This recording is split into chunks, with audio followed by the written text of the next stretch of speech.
संक्रांतीच्या सगळ्यांना शुभेच्छा। आज गोड पदार्थ काय करायचा हा प्रश्न होता। खरं तर संक्रांतीला गुळपोळी करतात, पण मी आज ठरवलं की गाजर टाकून शिरा करायचा, गोड शिरा, आणि त्याच्यात गूळ वापरायचा की जेणेकरून तो आरोग्यासाठी पण चांगला। अशी ही रेसिपी आज ठरवलेली आहे, गाजरचा शिरा।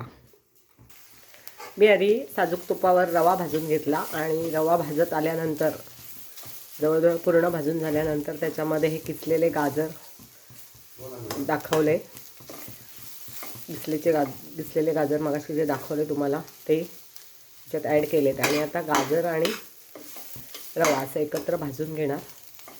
नंतर ह्याच्यामध्ये आपण दूध किंवा पाणी ऑप्शन आहे, तुम्हाला दूध किंवा पाणी घालू शकतो।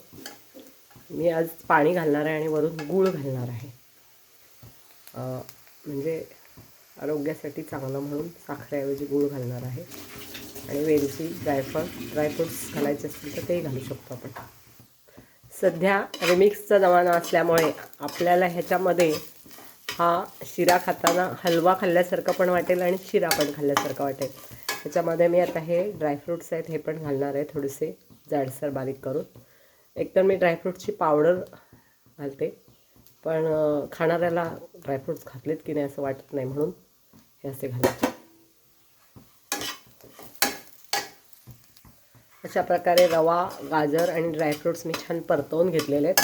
आता यामध्ये मी दुसऱ्या गॅसवर शेजारी जे गरम पाणी करत ठेवलेले ते घालणार आहे। पाणी घालून झाकण ठेवून हा शिरा असा छान सुटसुटीत झालेला आहे। आता ह्याच्यामध्ये मी गूळ घालणार आहे, 1 वाटी।